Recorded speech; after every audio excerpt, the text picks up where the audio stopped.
And good evening, Free Enterprise fans. My name is Tall Grant, and it is my privilege to welcome you into this Eblin Elixir League match between John Burkhead and Dr. Cossack. Before I get started, I'd love to introduce our lovely May the 4th crew here. We have the Queen of All Things, who is our only hope, Asuka. The one who is fluent in 6 million forms of button pushing, Bang-A-Gong. And of course, the man who makes a fantastic wall decoration, who loves launching the Falcon, and who did it all for the Wookiee, Y2 Sky. Sky, how we doing tonight? I gotta say, I'm feeling pretty fantastic after that intro. Unlike Star Wars, this is a moon tonight. If you look at objectives number 6 and 7 on our list, conquer the Vanilla Ribbon Room and complete the Giant of the Bill, we've got a hard required, at least Darkness Crystal, if not moon. So we've got a fun seat ahead of us. Well, and not only that, we've got a really exciting matchup. Actually, Doc Cossack and John Burkhead have been in the community a while. Both know each other. Both are actually local enough that I think they've interacted in person. And of course, they both have a very strong baseball affiliation. You may see that Mr. Burkhead may be flashing something to that effect here. In fact, I hear the stakes are extra high. Not only is this going to be a match between the two teams here, which, correct me if I'm wrong, Doc Cossack, I think, is on the last minute decisions, I think, and then Burkhead is on the Brew Do Attitude crew. Did I get the right team for Cossack? I think something felt off about that. But the two of them actually have a baseball hat bet, and the runner here who is in second place will be having to wear a hat of an opposing team on stream in the near future. So, a lot of pride on the line. Of course, if you want to see that, I would start out by highly recommending you follow these two runners. They're both fun, fantastic streams. I like hanging out with both of them when they're doing that. And one of them is going to be probably a little bit unhappy, although sporting a fancy new piece of headwear. Definitely sounds fun. Ignoring John Burkhead's bottom line of names there, division rival. I'm really excited to see both John and Dr. Cossack race. I've raced both of them in some capacity. I believe Dr. Cossack actually on the match, if I'm not mistaken. But both are fantastic runners. Both compete with everything they've got on race night, and so you're gonna be in for a treat tonight.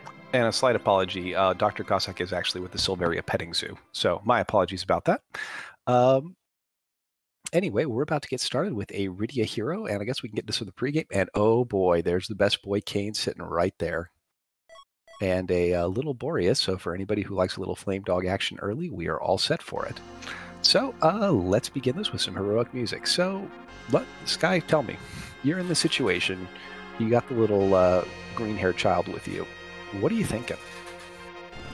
Well, with the max tier 5 on this flag set, it's a very rare occasion when I just don't go straight for the watery pass, just for my best shot at tier 5s. There's a lot of good stuff, either on tier 5 or 4. Particularly Leviathan summons can be picked up to get that Rydia really contributing early. We're going to hope either initial equip or finding a dancing dagger if we, at least to get through that first fight. Rydia or Kane can equip it. Also, J items too. We miss those a lot from Potion Party. The Big Bomb pickup there can knock out half to all of Mount Hobbs fight, depending on what's up there. Well, I'll tell you, our friend Mr. Burkhead decided that he wanted information, and he certainly found it. One of our objectives, Golbez, is sitting at the first slot in Baron Inn. Of course, that's a slot known for having low hit points. However, Golbez is a long, obnoxious fight. Meanwhile, I would say Doc Cossack has found some pretty solid loot going through the Watery Pass today. Particularly that Siren and that Rune Axe are going to do him a lot of good in a lot of places. John Burkhead prioritizing the hovercraft out of Damcian. I know standard play for him is to loot the Damcian treasury, and he's, of course, on his way there. Well, with the Rune Axe, how do you feel about going up and doing something like Hobbs or Antlion Cave? Not bad. Still want a couple more pieces of loot just to see if I've got anything else that I can handle. Getting the wizard gear and rune rings as part of your kit helps a lot because you have enough basically to out your Hobbs with almost any default setup. Especially with the dwarf action, you could back row Kane, and Kane will just be able to fling from back row. I like Runeax on Kane in the middle slot while jumping in this particular situation. Well, Cossack, not content with the stuff he's gotten from Watery Pass, is going to do a little bit of a deep dive into the back end of Watery Pass. So, hoping for some good stuff, double-checking his objectives. Meanwhile, John Burkhead gets out his fancy new ride, and we will see where both runners plan to go, and if they intend to loot too much more. But I think we've seen a decent amount of early power pickups, enough to really get off the ground. In fact, I'm not sure you're going to find a much better weapon than a Runeax for Kane this early. No, it's definitely one of those tier 5 goodies. But yeah, depending on what you're comfortable with, Dr. Cossack appears to be checking Antline here. I've made this play, especially if I want, if I've got a starting Palom or a starting Rydia like this, to get a few levels there, just to have some extra MP. You could also check the front of Hobbs to see if you get a decent summon. Well, and I was exactly wondering if any of our runners might do that and kind of see what they would pick up here. You know, this is a bit of a change. Rydia was such a superstar when we were doing Potion Party, but that was because the shops would be guaranteed to have Bahamut, and awesome you'd have Bahamut before Rydia even came close to having the MP to cast it. But it's a little bit harder to get her up and running just because the summons aren't quite there, and you see some of the summons that are not always as ideal. Meanwhile, Dr. Cossack shows that we're going to have some short boss hunting tonight by finding the Alt Gauntlet down in the Antlion Cave. This is pretty spicy, coupled with 2 Darkness Crystal objectives. Yeah, we may be finding out that our restreamer Asuka has somewhere to be tonight. Well, apparently so. I mean, the boss hunting part of it can be fairly time-consuming, and with the placement of these 2 bosses in very accessible key item locations, I don't think it's going to be very long before everybody finds them. Dr. Dialogue is up having a brief conversation with John Burkhead, who is looking at a number of J items to pay for him. Was that Gaia Drum that I saw in there part of the starting kit? I don't remember seeing that looted. Yeah, it can be. The better kit gives you a shot at some pretty spicy items. I have seen everything from Stardust to Gaia Drum to even Moon Veils in this better kit. Well, that Gaia Drum's a really good answer for getting Rydia out of the mirror room up on top of ordeals, which is sometimes a bit of a difficult trick. Bangagong, our esteemed tracker, has noted that the Gaia Drum came out of the Damsian basement. Meanwhile, with a Tele pickup on Mount Hobbs, John Burkhead has decided that the backside of Mount Hobbs sometimes has good loot. And you know what? He's very often right. Yep, a lot of runners affectionately refer to this as the wee-woo spot because you usually do not go down here unless you can cast Exit and you can make the wee-woo sound. Well, I do like the fact that there was a black belt. That's a very nice pickup of armor for Kane. Though I think the real prize is if somehow you can find yourself an Avenger, maybe in a cheeky play in a Castle Eblin. Meanwhile, the benefit for Doc Cossack is that he's actually going to get a few more levels, I think, on Rydia than he normally would against this Antline boss, and he's got enough J items in his inventory to kind of push his way through it. Yeah, the Hobbs fight not going to be much of an issue. Tella's a great pickup on Mount Hobbs. It's probably about the best place you can find him. Tella, a lot of early game utility, and if you find that early Darkness Crystal, he can also set up that D Machine grind to level your party and start throwing endgame level spells within the first 30 minutes. And Doc Cossack, with our first key item of the night, he has obtained a tower key. That's actually fantastic. It does mean the Dream of Keyless Tower may die this evening, but it's actually something that, as a runner, you're probably happy to have because it makes your options a little bit more open when you finally get underground. Yeah, both our runners at this point. I don't think either runner has seen both boss objectives just yet. But when they do, they're gonna start feeling the Jet Sea pressure a little bit.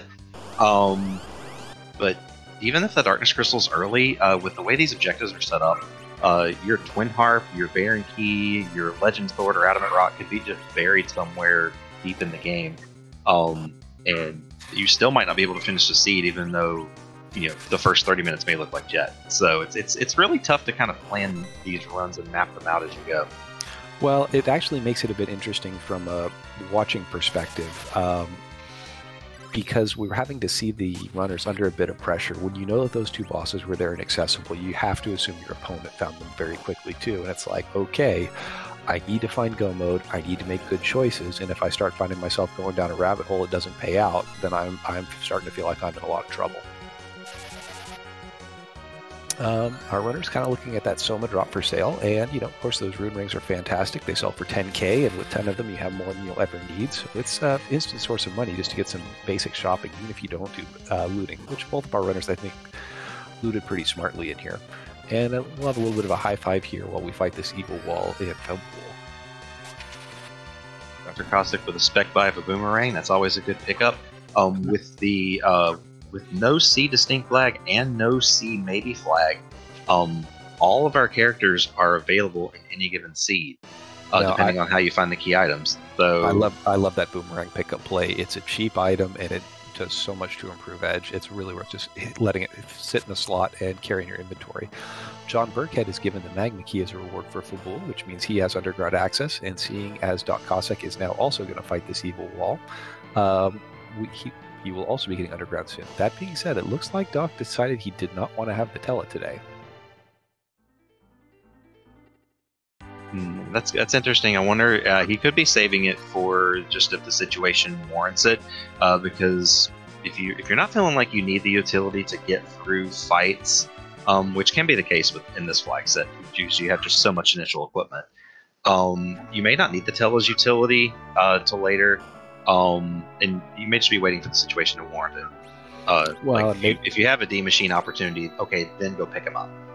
Well, and I mean, the payout is like if you find an early foo somewhere, then it kind of becomes obsolete very, very, very quickly. And Dr. Lugay is not the shortest of fights. You do have to sit through quite a bit of talking. I know I would say Burkhead was up there for a better part of a minute and a half to do that, and that's time that Doc Cossack can make up. You have to keep in mind that Doc Cossack is finishing Fabul about a minute behind John Burkhead. However, he's completed an objective that John Burkhead has not.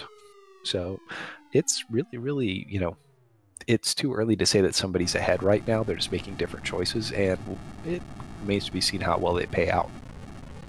Yeah, Dr. Cossack could end up needing to go back for that Tella if we get, say, like an early Twin Harp or something, just to have that access to Tella's exit spell. Yeah, that's kind of the biggest thing. There are there are 5 exit casters in the game, so the odds you're going to come across one of them are pretty good, but it's hard to say. Well, both runners like going underground. John Burkhead did make a little stop and do some shopping, and I believe he picked up... he stopped in the shop and picked up some cabins, so camping gear is not going to be an issue for him. Doc Cossack, we'll see if he also wants to stop here and shop, or if he's just going to make up the time on the brick here. I like that both runners are getting underground as soon as possible. In this flag set, you really want the Tier 5 items to shop, particularly the J items, coffins, pocket wines, hourglasses. All the underground towns are good to check for those. Yeah, and it is such a breath of fresh air to have those items back after they've been missing in Potion Party. Of course, in Potion Party, the J items were not purchasable, and here they are back again, and it reshapes the strategy quite a bit. I will say Doc Cossack has one other interesting advantage here. I saw that he picked up a Siren doing the Watery Pass, and if he can find a way to get the the egg down, say with like a coffin, that could be a huge, huge bump of experience early for his party. Well, a little difference in choice. John Burkhead wanted to go to the Feymarch and check out what the freebie is first. It looks like Dr. Cossack, before he goes down there, wants to go shopping a little bit, and he doesn't find a whole lot in Tomra. John Burkhead about to grab the freebie, and it is the package. Interesting play. Do you like package this early? Package is actually pretty good this early, because you just have, again, you have a multitude of characters that can be there. It's considered one of the gated ones that you could find your Cecil or your Ferthoia there. Edge might not be terrible here. I see ninja swords in the inventory on Burkhead's side, so Edge would be good. I see Sirens for sale in the Feymarch, and Burkhead decides 9 is worth it, so that's a fairly good pickup for him and kind of erases one of the looting advantages that Doc Cossack had picked up over him. You know what I kind of like seeing in this flag set with a package character? I love seeing them be confronted with somebody like a Rosa or a Porum, because that white mage position is important. It's somebody you want to get experience for, and they have to sit here and think, there are 3 duplicates in the seed. How deeply do I think the other white mage is buried, and do I think there's a duplicate of this character? John Burkhead checking the blue robe, since he has not seen that the All Gauntlet was in the cave of Antlion, and so Doc Cossack will of course know that it's Water Hag. Of course, we all know that now too. Restreamer Asuka also making a very good point in chat. Roll the required package. Even if it's not an objective, a package is a boss check. So if our runners haven't seen both objectives, they may give a thought to sitting through that package to make that boss check. That's true. And so as the incredibly intelligent and of course devilishly good-looking audience that we are, we of course know where all the bosses are already. It is in fact all too easy. Good strength boosting gear in that armor shop. Dr. Cossack picks up a cursed ring. That is a nice find. Rydia can be a fantastic anchor with that cursed ring, and honestly, you just outfit a nice melee party to go with her, and don't worry about pushing her all the way to nuke. That's one of the weaknesses of the character, and Doc Cossack has a great way to overcome it.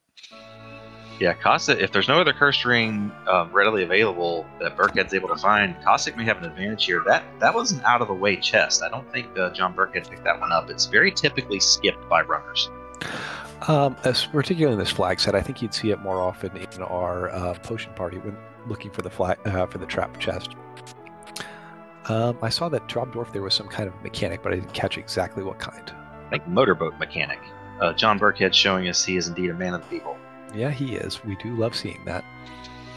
John Burkhead doing a little more shopping, finds a rune axe for sale. Unfortunately, the ultimate Kane weapon, the mute knife, we have not seen yet.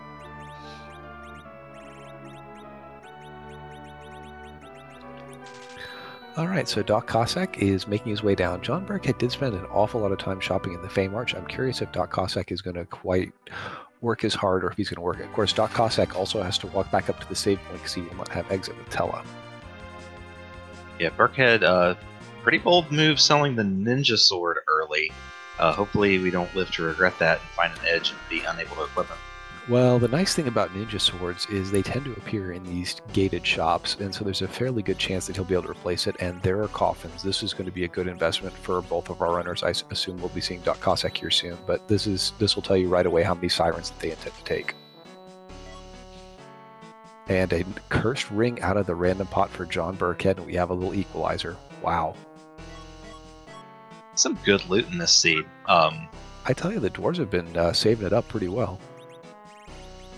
Well, I like that dragon whip there too. Rydia can swing that if you want to do lots of sirens later. Yeah, well, that's another interesting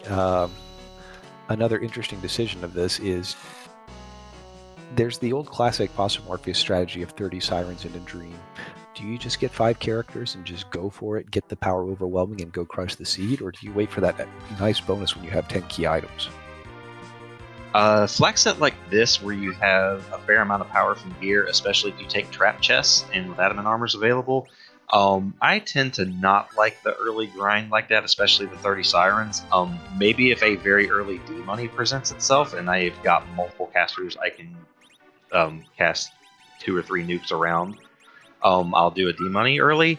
But other than that, I like playing through the seed and getting my experience by playing the seed and then kind of supplementing with sirens where needed. Like in moments like this where I may want to take 1 or 2 to kind of over-level Kane a bit for the rest of the overworld, and then just let the seed play itself out and see where I need to go.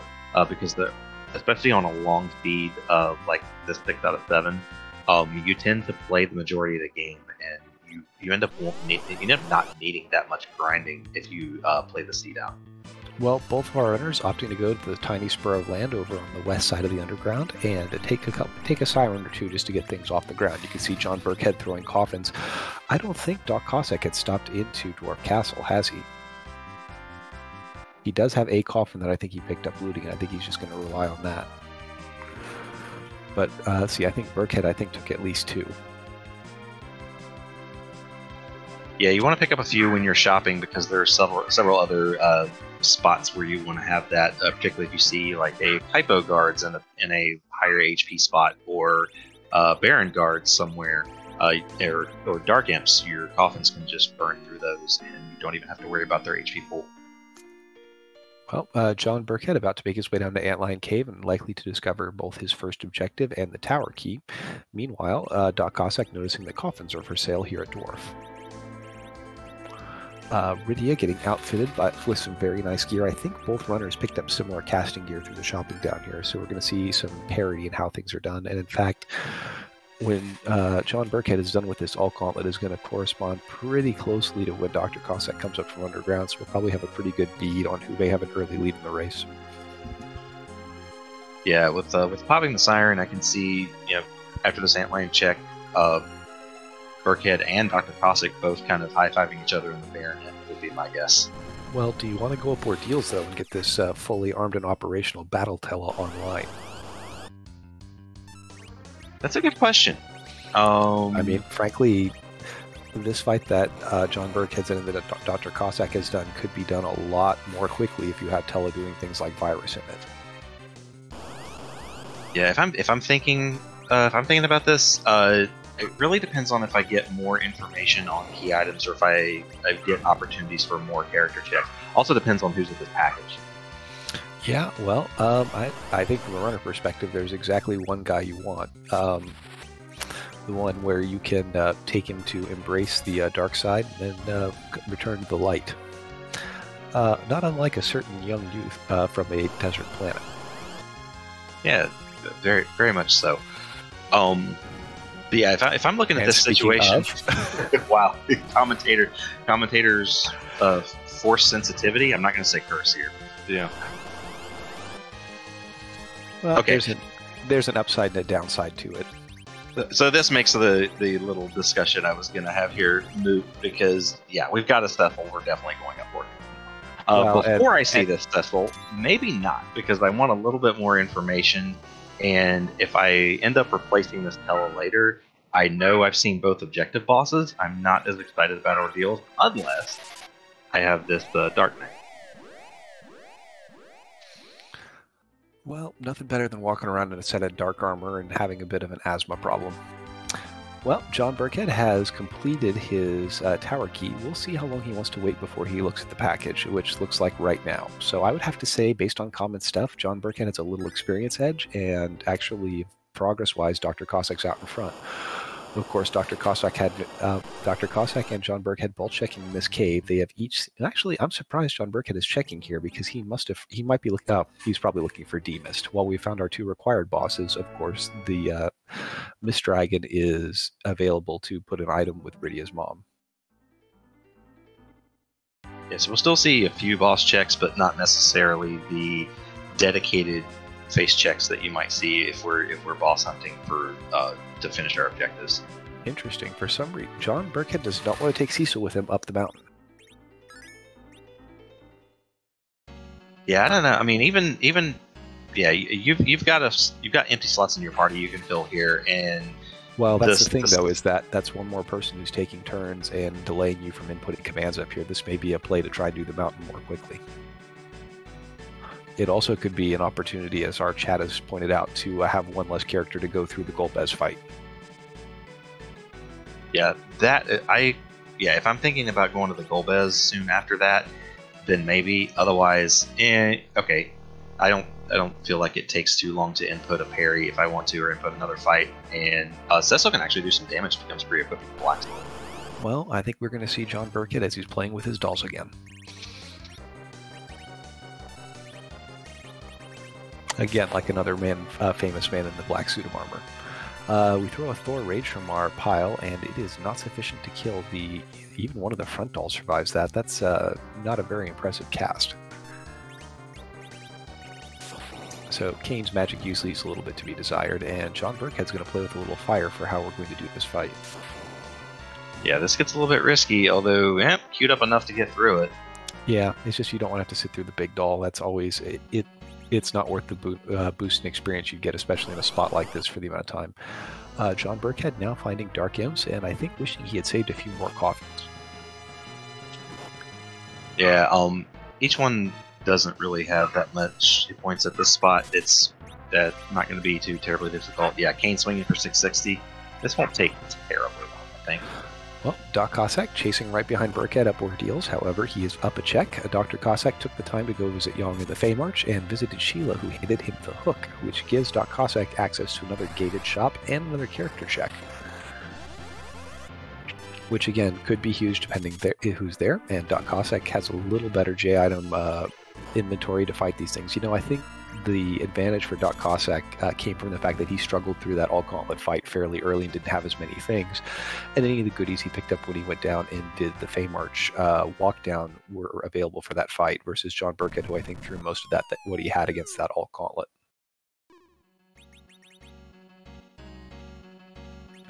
Well, we are about to have our mirror room fight with Rydia. Is there any boss here that particularly gives you pause or worry? Well, I mean, depending on what a wyvern could potentially throw at you. Val here. We're all here rooting for the absolute rudest Witchburn here. Val here could be problematic. Doc Cossack making good use of that toad spell here, making sure that he's got a fairly free fight against the Dark Imps. Yeah, Burkhead employed the strategy also. It's a pretty good one. You could have also employed that at the dolls as well. Well, unfortunately, for those of us wishing for chaos in chat, we have an absolutely free boss here in the mirror room. Oh, Burkhead's Rydia has virus, which I did not catch. So yeah, this was going to be no problem, even with a Val. Val doesn't dodge magic here. Yeah. Well, we'll see. But with this boss, neither runner is going to have much of a problem getting through, and Cecil shall be promoted to Paladin status very shortly. Well, we burned through 3 of our free bosses up here. That could lead to a pretty spicy moon or giant later on. Well, and we're also not seeing a whole lot of power in the key items. I mean, yes, we have our Magma Key and our hook, but the things that are really going to unlock the interesting checks, open the characters and whatnot, just haven't appeared yet. And I think really all that's left in the overworld rotation is to go see what's going on in that Baron Inn. Yep, check the Baron Inn. Definitely when we have the Cecil powered up, we're going to want to probably go raid Avalon Castle Trap Chest and look for Holy Swords. Well, I mean, you've got the guy. He just needs the big stick on top of it.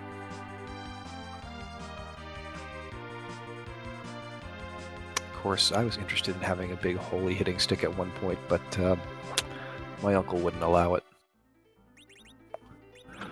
Feared you might follow Y2 Sky on some full idyllic crusade like your father did. Yeah.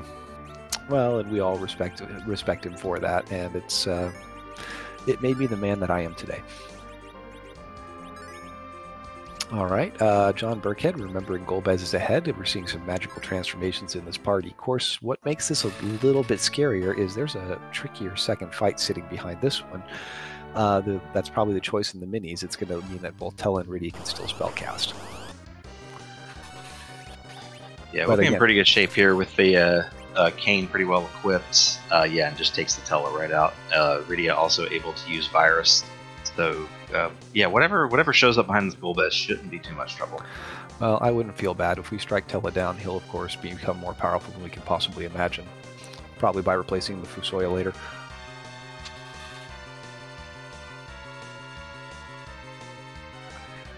And that silence means that the only person who laughed at my joke is the Golbez. So, that's sadly not uncommon territory for me, and I learned to roll with it. I'm just gonna imagine that the Shim was not quoting Golbez and just laughing at your joke. I'm just hoping that I don't get pinged by Quaffir or Softenham later and hear that Golbez just got contracted by George Lucas because we're making too many Star Wars references in the stream. Yeah, we got. I buttered up Softenham on broadcast last week so that wouldn't happen, but you can't always count on it. And a bit of an ugly Valvalis right here. This is not usually the fight that you like to see. I think the levels that were picked up for both runners by the Siren is going to overcome this. Had either of them come here early, this would not be a very fun time. Nope. 2100 Virus. Kane's about to land on the spin. If Rydia does not get hit, that Rydia got hit. Yeah, but there's no experience in this spot, and even if there was experience, Rydia would get it for being the hero. So this is, again, no problem. And I think Doc Cossack's going to come through without too much trouble as well.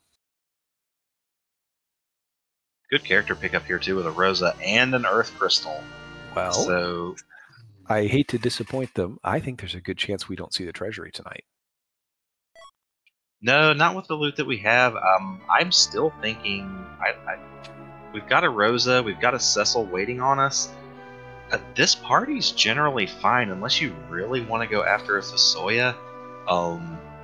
With what I'm looking at here, unless, yeah, I'm thinking Evelyn Castle. Try to find a holy sword, and then start doing your underground stuff. I don't know. I'm very much of the school of K main checks and are very valuable, and I like the idea of just going up to see what it is. But and to tell you the truth, I wouldn't mind somebody a little better than Tella. You're about to get your exit mage in hand, and Tella is wonderful and has some great utility, but you can probably, with the exit in mind, you can probably get by without him for a little bit here until the real power shows up.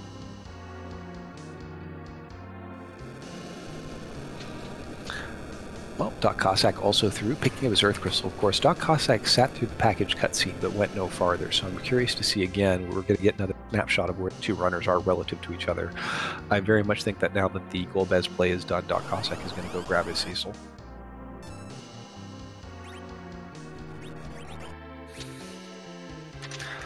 Alrighty, well, Titan is doing Titan thing. Ground is shaking, and both of our runners are heading for Kaipo. And we will probably also get our first peek at the Sand Ruby character. No, Doc Cossack is going to go on the hook route. He does not want to finish sitting through that scene to go get the Cecil.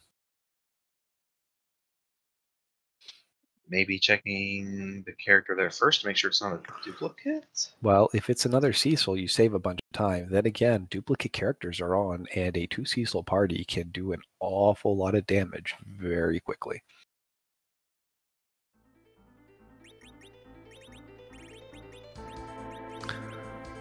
So we shall see, but John Burkhead wasting no time now. Cecil out of Kaipo. We will, of course, get a look at another boss, but both of our runners have beaten both the bosses in the hunt here, and so we are now just on a key item hunt, and Doc Cossack decides the best place to go key item hunting is going to be up on the Tower of Zot. But first, we will stop and rate that treasury. Well, we had alluded to the fact the treasury is not quite as good in this flag set, and that's mostly because of the cap on the loot. You want to talk a little more about what the best things we can potentially find here would be? Strength ring and ninja robe, that's part of it. We could find more sorcerer robes for our party. We've got a few casters. Crystal armor is good for selling. Did I see a white shirt? No. White shirt, you probably saw white arrows. White shirts are tier 6. But yeah, tier 5 treasury is definitely one of the underrated things in this flag set. If you manage to, I think somebody brought it up in another chat at one point. A lot of your good mage gear is on the tier 5 or thereabouts. Your charm rods, your sorcerer robes, all that type of stuff. Well, and I think we've actually found about the best gear we're going to find for Kain that's going to be out of a treasure chest with that T5. I mean, a rune axe is about as top shelf as you're going to get for him. Doc Cossack raiding the treasury, but not interested in going up Zot right now. He is going to go collect his Cecil. Okay, I was starting to wonder because, yeah, with Zot not being an objective, and we have a very serviceable party to carry us to the rest of the seed, yeah, Zot's looking like a play you want to fade here. Well, John Burkhead going to Evelyn Castle. Of course, he has not yet found his hook, so no interest in bringing the hovercraft over here. I suspect when Doc Cossack comes over here, he will take a second vehicle with him. But with a full party of 5, Cecil will also get a little bit of a slingshot here, which might be one of our runners' plans as well. Yeah, especially if you can hit the Mad Ogre chests with life glitches, that's a pretty good slingshot for a level 1 power.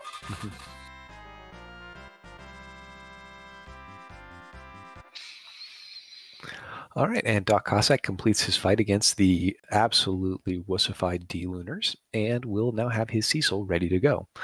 And so I think we're going to see Doc Cossack make a play for a Holy Sword, but we shall see if there's another choice made here.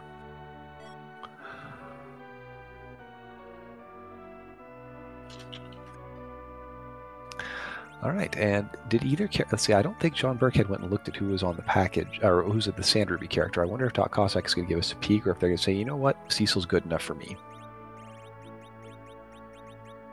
And we see a heads-up play by Doc Cossack, making sure he has back row glitched his Cecil and getting him good and equipped up.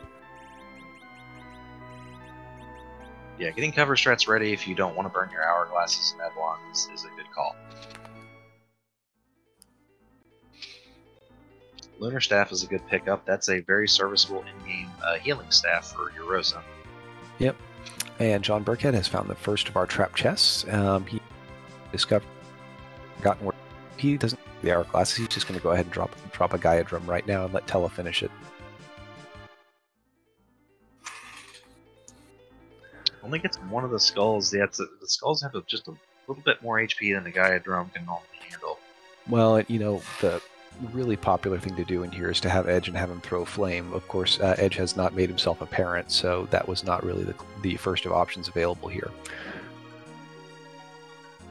But the starting Boreas takes care of the skeletons, but that Stalemate is still hanging around. Those things, you know, I feel like are the absolute most dangerous thing in Eblan Castle, especially now that he's starting to put characters to sleep. I think this Tella should ice him out pretty well.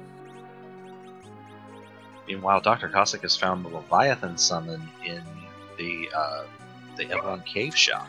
That is a really huge upgrade in area of effect damage for Doc Cossack and could pay him some dividends later in the seed. He also has hourglasses, which could be an even bigger deal, especially if Doc Cossack wants to go play in Eblan Castle. Yeah, that's definitely an advantage for him here, because yeah, that's definitely one of the things I like to do if I have a hook is before I go play in Eblan Castle, check that hook shop. Very few times it does not have the hourglasses I need. Well, I'll put you into Doc Cossack's shoes again. Which character are you hoping to find down here? At least what I think the obvious one is Fusoya, but is there any party? Well, after we picked up another full moon, just said that. After selling all those katanas, before selling all those katanas, I was thinking Doc Cossack would like to find an Edge down here. Be a nice upgrade for that cane, but I also saw a lot of katanas being sold. So we'll see. Well, and a very nice heroine robe for John Burkhead out of the Eblan Castle. And we are into the Mad Ogre chest fight now as well.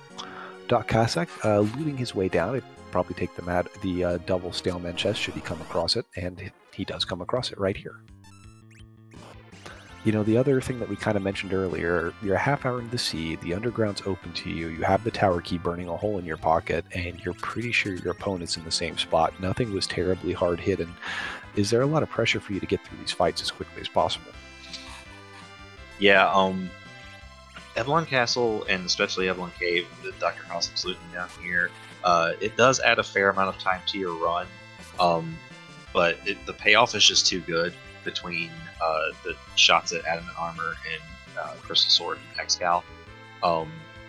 But if they don't hit, then you have just paid a lot of time. So you really want to be able to get through the fights quick. You don't want to take it too early. It's tempting if you've kind of got a cheeky play that you can make to try and push it. But a lot of times that ends up backfiring. Even if you manage to speed up your party a little bit with Holy Sword or Adamant, just the time it takes to get through these fights. Because you have to play so much of the game, the additional minutes can really cost you a race if you're not careful. Well, and I believe I just sent something, Y2 Sky. It's as if 57 voices viewed a race and then were suddenly rated to a new channel. So we welcome in our raiders from Free Enterprise. We are happy to have you here to this match between John Burkhead and Dr. Cossack to determine who is going to be the shamed restreamer regarding the NL East. We would remind you that there has been a race that some of us that are watching here may want to look at later, so please no spoilers from what you viewed. But we hope you're going to enjoy this exciting match featuring the big man himself, Cecil. And as we mentioned, those stalemates can be absolutely unpleasant, and unfortunately they were not very nice to Dr. Cossack. Dr. Cossack also notices that there is a Sid with a Kainatsu and decides he wants no part of that and will walk back out of the cave. Dr. Cossack? Oh, Dr. Cossack does not have the Tella. Yeah, Dr. Cossack elected not to take that Tella on Mount Hobbs, didn't want to sit through the long dialogue from Dr. Luge, and of course his Cecil did not get enough experience off of that fight to get him up to exit. So the long walk out for Dr. Cossack. Hopefully Dr. Cossack will be able to make that time up somewhere later in the seed. That's really going to hurt. Well, the thing that Dr. Cossack has that he's done here is spent the time checking that hook route, but I think this does put him a little bit behind. I think he was solidly a little bit in front there, but that does hurt quite a bit. John Burkhead deciding that he's headed for Dwarf Castle. Dwarf Castle, of course, an excellent place to go in and cast Exit. and we'll see what happens here.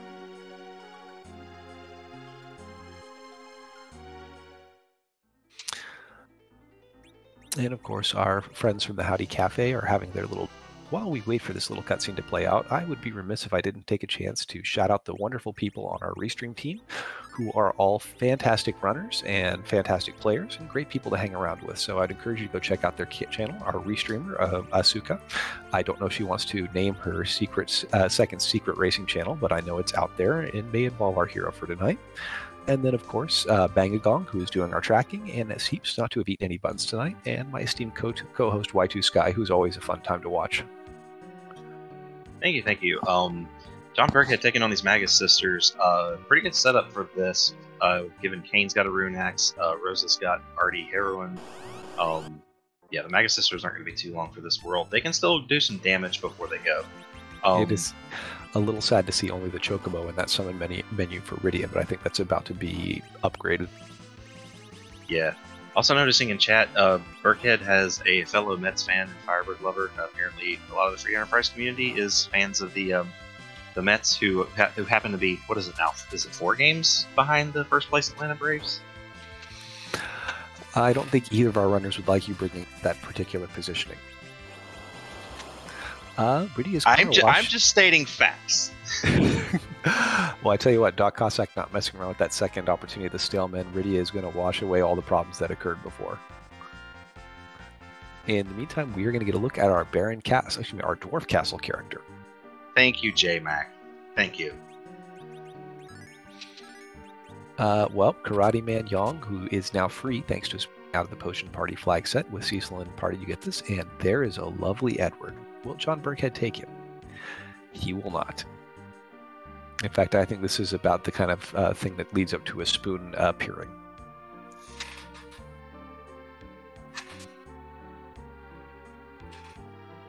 Karate, not a bad fight to take on here in any spot if you have a Cecil. Gonna get that free ouch script. I'd like to see it, if I'm a runner, I'd like to see it at a slightly higher HP spot, but that's okay. And it appears Cecil is rocking a fantastic Dwarf Axe, which is what I've seen for him on both of these streams, and it's kind of sad. We may be looking at a Kane in the game here, but there's a lot of betrayal going on here in Twitch chat. Y'all, come on. Well, if we have an expert betrayer like Kane, you have to jump on the bandwagon. He is really the true hero of Final Fantasy. There are some people who tell you it's someone else, like maybe it's an Edward or maybe a Cecil, but no, it's Kane. You can see how the story weaves around him. In fact, you know, a truly epic story looks at a character who has both that light side and the dark side, and has both that fall from grace and then that ultimate redemption at the end of it. I mean, that's the story that we all really want. Yeah, and at the the end of the vanilla game, he goes to live alone in the mountain. So yeah, I can kind of see how that's a nice little parallel there. Yeah, well, it's living alone on the mountain, dancing in the forest with a bunch of half-height bears. It's all the same thing. Doc Cossack continuing to work through the Evelyn trap chest, hoping for that holy sword, which we unfortunately be there for him to find. John Burkhead, meanwhile, finishing up his sojourn in Dwarf Castle, where he has picked up the rat tail. You know, that's going to be a very interesting find when Doc Cossack gets down there with the pickup of the hook. I'm kind of curious how long John Burkhead is going to hold off on doing that Sheila 1 check. You can tell he's kind of hoping that the pan falls into his lap before he runs it down.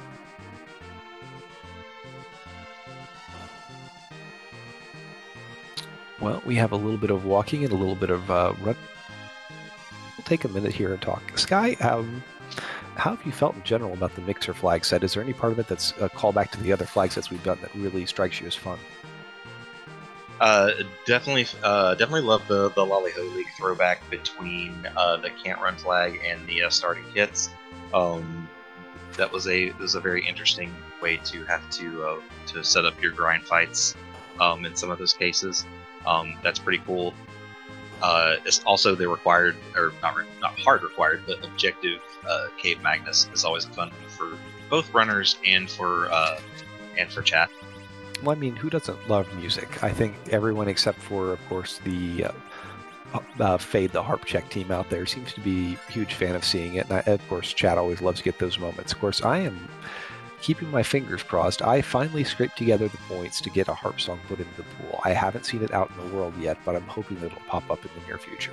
Maybe it could be as early as tonight. We got a relatively free top of tower fight here with Bahamut. Yep, John Burkhead getting his first indication that Kainatsu's over on the hook route. I'm sure that there is no reason for our runners to go there. Well, I say that. There could be that cheeky hook 1 demist hanging out there and could be holding an important key item. Say that Darkness Crystal. I mean, this seed has been generous up to this point. You know it has to come around at somewhere.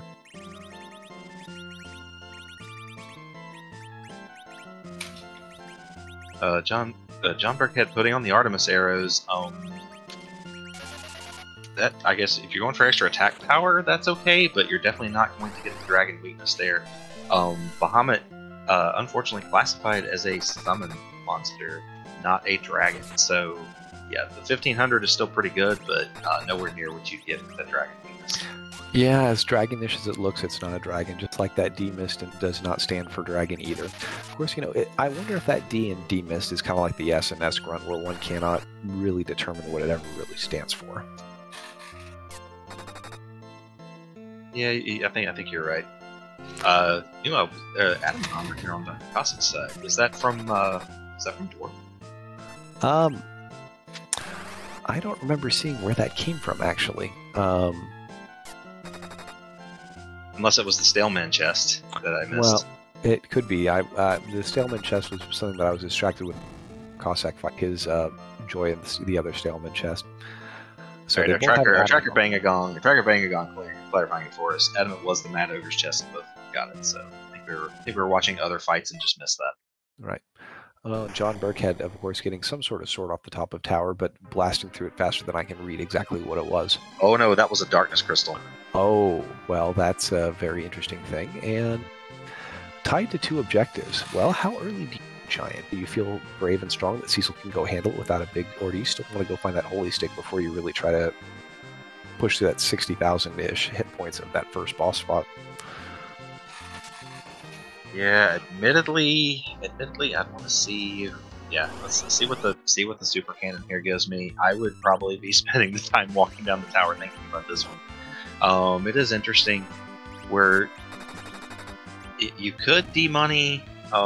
We're pretty well into the seed where we probably don't need it.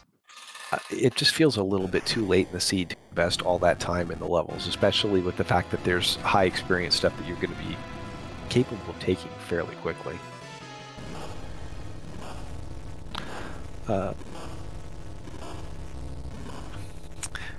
Yes, one might even consider the Darksaber. The other interesting thing up here is Doc Cossack's going to have the ability to turn in that rat tail as soon as he gets through Dwarf Castle, and you wonder if John Burkhead's going to consider to continue that fate on visiting Yong or not. It's interesting, and in fact, that's actually one of the things I love about this flag set is with the fewer checks just limited to that K main, it means that the pathing choices become a little bit more critical. It's not about just trying to go spike. It is still a little bit, I guess, about trying to spike a key item, but the choices become a little bit more distinct here. Yeah, I don't know, if I'm in John Burkett's shoes, I'm really hoping the super cannon item gives me something to go chase, or just honestly, more power. I think the ideal item for you to get in a situation is the pan, because you're right there next to it to go get it, and I think that would benefit him relative to Cossack. But for interest of watching as a runner, I'd rather see something a little bit less compelling. And there's a Dragoon Lance, which is actually a great pickup for Kain, but not great for farming experience, not so great for progression. But if the runners feel like going and taking eggs or even gold dragons on the moon, this is available. And John Burkhead's seen enough; he is headed out for the Bell. Yeah, I think this is still the correct thing to do. Go see if we get an upgraded character. We have Siren. I think we have Sirens in Hourglasses both. We can get more XP if we need it. We have an Adamant armor, so we can set up to take fights. We have a Dragoon Lance for a character. Oddly enough, I know people flock to put it on Rosa, because Rosa's kind of the quintessential archer of this game. Cecil can do some damage with an Artemis bow plus the power gear. don't count on the Cecil if you don't have a holy sword. Don't count on putting Artie Bow on him. No, Artie Cecil's a very fun ride. I kind of see where you're going, but it wouldn't shock me to see Brick headed for the giant here. But no, he's headed for the moon. All right. Well, you a top down, or a bottom up kind of person? Well, we're looking for a lot of stuff. Probably, I don't know. I like to check Bahamut Cave first, just to kind of rule that out of my mind, and then probably go bottom up from LST here. Well, you probably start with the character. In fact, with the fact that John is going to shop first, I suspect we're going to look at the character and go straight down. Meanwhile, Doc Cossack, making his way up the tower, doesn't want to check the rat tail just yet, but is going to opt to do the super cannon room first. So he'll get a peek at old Googly Eyes, who somehow migrated down this tower, or at least, well, he's not in the penthouse, he's in one of the upper stories. John Burkhead cleaning inventory and buying himself a nice stack of Bacchus wine, which is a fantastic... That's your fights and make that Cecil even better. However, he is still not quite rocking the weaponry we'd hope to find for him. Yeah, I mean, you've got a lot of options open to you. Chat's doing a good job of listing them out. Hair dryers, that's an option. LST traps, that's also not terrible. There's a lot of dragons in those chests, and we have 2 characters that can build dragon killing here. Well, and not only that, your best chance of getting tier 8 items for any trap chests in the game are these lunar subterranean boxes because of the high degree of difficulty. There is our ninja. Will John Burkhead take him after throwing away all of his Hanzo steel? I don't like ditching the cane here at all. No, especially if we're thinking, yeah. Oh, we have a Tella. Yeah, this is no. Well, yeah, because you're gonna have exit on your Cecil, so yeah, Tella's gone. Yeah, and I think the biggest thing you're going to lose access to with Tella is going to be potentially access to weak. You know, Tella also has stone and a few other things that are great for our non-boss bit enemies. We've seen a good number of those. I think we haven't seen the Officer and Gentleman, nor have we seen the Baron Guards, but most of the other freebies out there are gone from the pool. Doc Cossack up at the top discovers that there is a Bahamut to fight, and probably pretty happy about that. He's going to get washed away by the King of Monsters. Well, excuse me, the King of the Sea, rather. Yeah, Costa's going to be happy to find that Darkness Crystal at the end of this fight, though. Well, truly the boss Nass of the summoning world there.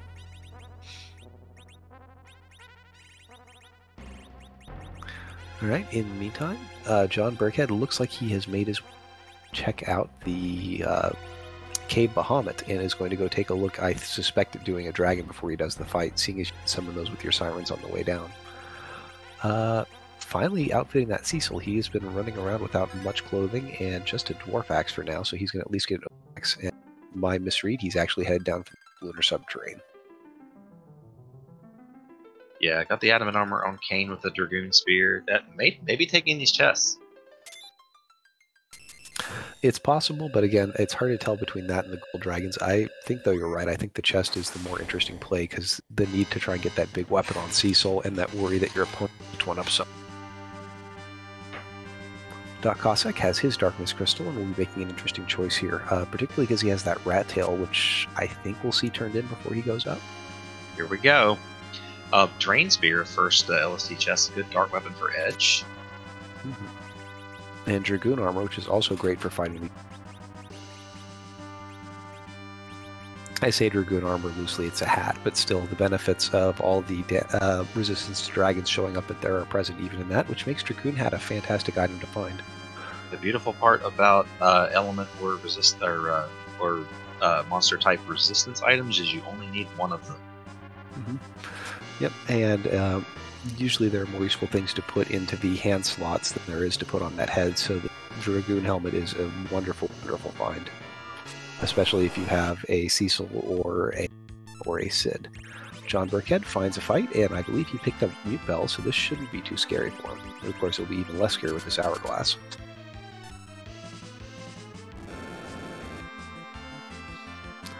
Alright, Doc Cossack watches the world explode behind him. I'm glad that he blew this thing, that we can all go home. And we will, as our reward, of course, get our Dragoon Lance.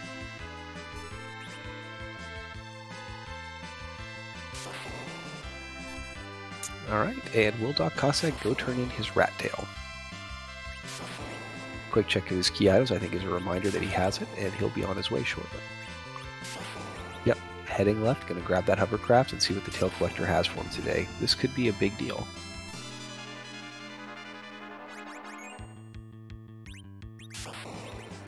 Doc Cossack looks like he's also setting up a potential shop in Silveria, which I don't think we've seen from either runner yet.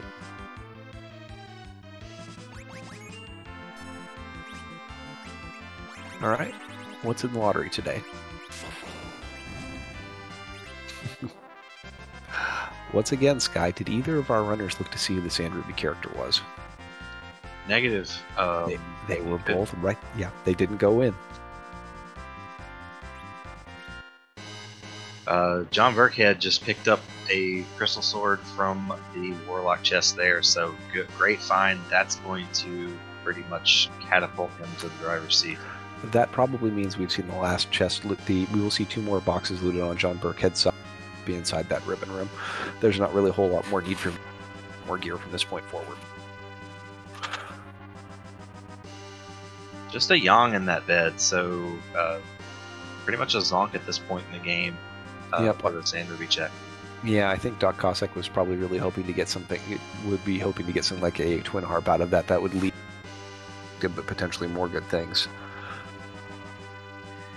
Alright, so Burkhead's got a crystal sword and adamant armor. This is just going burr through the suit and trying to find your path to Zoromus at this point. Yeah. Well, and it's a matter of finding the right checks and looking for those key items. Both of our runners, of course, at 2, and it's just a matter of who can find the big things first. Cossack would have had a chance to jump back into the lead if that Rat Tail had popped up something a little bit better than a Sand Ruby, so unfortunately that didn't happen. Well, it's not a lot you could do. You just make the checks that are in front of you as best you can. I still find it interesting that both of our runners hated the Earth Crystal enough to not check it. Yeah, and again, I like the chance to try and time save on something here. You know, you have a party that you like, you don't particularly need the 2 characters. Yeah, you'll take a Fu and you'll take a Fu upgrade somewhere if you can, but this party's good right here. No, this is when you sat down before this. I mean, this party. Well, you say this party's good here. I think the developers thought this party was pretty good too. Yep, vanilla endgame. Yep. And I think the other thing that's interesting we're going to see is Doc Cossack's really not. I think the only real penalty that we're going to see Doc Cossack from that lack of taking Tella is going to be that long walk he had getting out of the hook route after he spied that Sid. But unfortunately for Dr. Cossack, the hook has so far not proven to have much value. I think there were a couple nice things in that hook shop, but I think if I was in his position, I'd have time back. One other interesting thing, Doc Cossack has not shopped the moon. There are Bacchus wines, which are for Burkhead to have right now, and so Doc Cossack probably would benefit from having if he would go out and check them.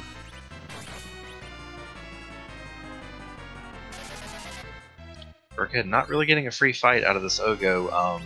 Chat picking up since there was multiple digits of damage on the Cecil that he neglected to put the adamant armor on as the last step of swapping gear around. So Cecil is still vulnerable to physical damage here. Well, not only that, this fight would be going a little faster with that adamant armor. Massive stat bonuses it provides, including to both his strength and his agility. Meanwhile, this Cecil is going to be rolling down to it's due to the double wave damage from the Ogo Pogo. But John Burkhead is through the fight, and Rydia is down, but will actually still gain experience as being the hero of our Sea Hero seed. Hero 4 on Rosa, also a big pickup. Means that there's minimal grind ahead for John Burkhead. He's just kind of... There is half a forge. That is half of an objective, and makes you feel good for having gone through that check. And John Burkhead remembering that he had forgotten to equip that adamant armor. Meanwhile, Doc Cossack believes bottoms up is the correct way to do this thing as well, and it's a good approach for looking for multiple key items. Also great if you have a nice glass of blue milk. Yeah, is that what we're going to call our Bacchus today instead of wine? Is it blue milk? Well, with it being the 4th of May, I think that we wish that. Of course, everybody...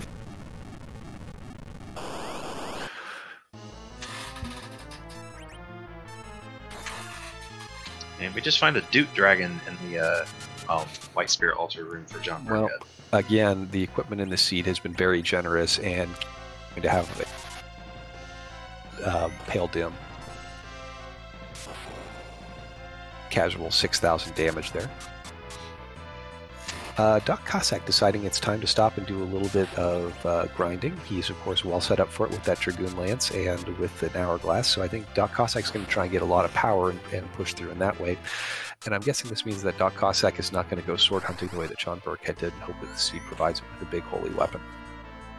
Yeah, so Cossack going to look for his power from the levels rather than the holy sword. So we'll see how that plays out for him.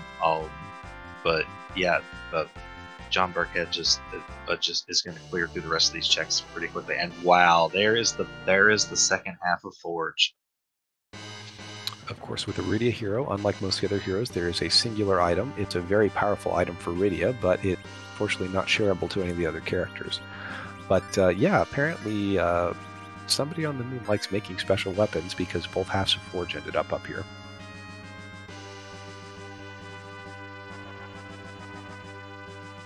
At this point, John Burkhead should be one item away from go mode. Still needs either the Twin Harp or the Baron Key. Well, I was mistaken. Dr. Cossack is also happy to go looking for a holy sword up here. I do not believe this is a chest we saw John Burkhead check, so I'm curious to see what we find in here. Nope, this is the 2x2 formation. The 1x3 formation had the crystal sword. This could also have a crystal sword, but this is not the same chest that John checked. No. Well, I know we said there are no free fights up here, but this Mylon and Friends is not threatening.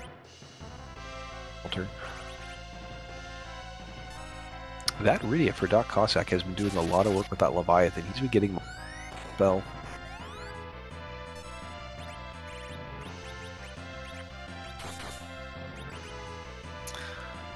Well, in the meantime, Doc Cossack finishing off this fight. Again, that Cecil could be better than a rack, so hope treasure.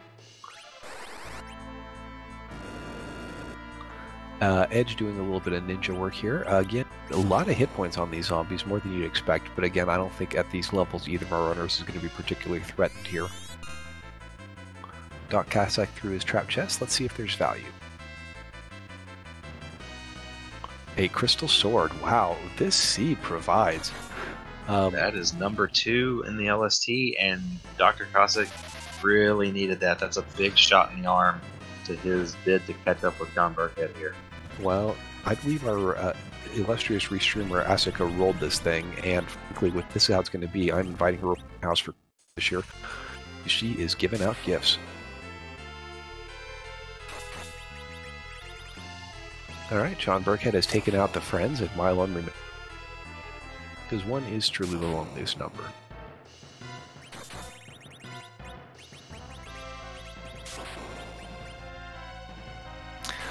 Alright, so we have John Burkhead and Dr. Cossack both in a little bit of just time-consuming mode, so I will mention, for those who are fairly new to Free Enterprise, we do have an exciting team tournament going on right now. This is actually 2 teams. However, I think I am embargoed, so I can't tell you about the previous 2 matches. I can say that they were both very interesting watches and would highly encourage you to go check them out. I do know that last night's match was actually restreamed on Free Enterprise, and John Burkhead has found the Baron Key. That, I believe, is Go Mode. 1 hour in and getting up there on levels, too. And that's 10 key items, too. Wow. Yeah, John's going to go complete the Giant on the way back. That is going to give all the XP his party will need to take on Zeromus. And one interesting note, though, we do have to go back to the blue planet, but we do not yet have the pass. So, I don't know. It's still not really any. I'm looking for an out for Dr. Cossack here that may involve the pass or the other objective items, but that's going to be tough to find. Well, I mean, it's one of those things that you can't really do a lot about. Doc Cossack found that hook early. It seemed like a great pickup, but it just happened to be a dead end, and there's really no accounting for that because it could have just as easily been something that was extreme value and would put him way out in front. But, you know, rando's going to rando, and we'll see. It's not necessarily a gimme. There could be something awful on the Giant here, and John Burkhead could struggle. So we'll keep an eye on it and see what happens through here. And, of course, then there's that Z fight, which We're going to have levels, we're going to be powerful, but stranger things have happened. Z can sometimes be really unpleasant with the RNG. Doc Cossack unfortunately does not have the greatest first attempt against that Ogo and is going to have to do a reset. Meanwhile, John Burkhead making his way into the Giant. Of course, there's a free heal coming up, so we probably won't see a cabin play here, but we'll find out probably the biggest impediment to finish the seed is going to be this first Giant boss. I think after that there's going to be a very, very large heaping of experience dumped on these characters, and I'm not sure there's going to be a whole lot in the second one that's going to threaten us.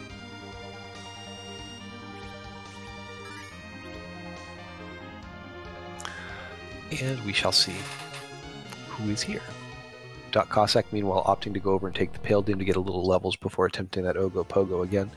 And we have Odin. Have we seen items for these runners? I don't think we have a Thunderclaw. Odin at this spot, though, with this party at these levels, the magic power, especially for the Odin attack, is not very strong. Rosa should be able to heal through this with a Cure 4, but yeah, it can be a little scary to kind of see this pop at you with in a spot that has over 65,000 hit points. All right, well, we'll have a little bit of a pronunciation game with chat if they'd like to practice out here. Of course, the fantastic attack for Odin is known as the Zansetsuken, and some people who are runners, particularly the ones from New Jersey, tend to struggle with pronouncing that. So if you all want to say it with me, it's Zansetsuken.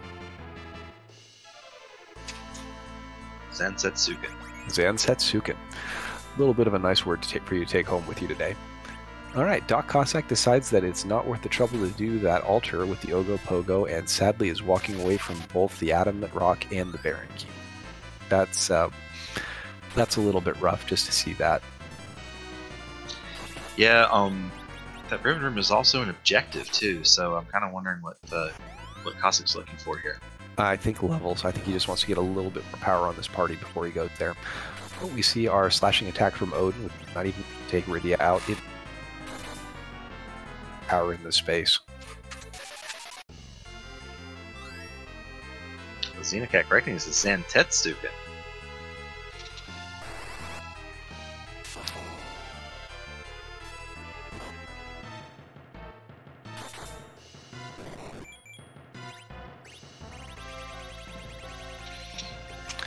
All right, and John Burkhead through the Odin fight. Yeah, and Cossack reset here and is setting the battle speed 6. Did we just miss a Rude Wyvern or something? Yeah, possibly. Usually that's one of the things that lets you reset your time to Wyverns. Awfully long list of experience spells that pop up taking this first boss. You know, with Free Enterprise comes the bonus of double experience once you have hit 10 key items. That's a DKC. DKC also is can be a nightmare in the spot. We don't have quite the nightmare that was the Beano free with DKC on the moon, but he's still, yeah, those waves hit very hard. Yeah, 1,000 points each shot, and you've got to get off curatives before the second one can come out. Yep, and I think Doc Cossack thinks that it doesn't matter if anyone else gets through. We'll take Cecil through here, and things should work out just fine.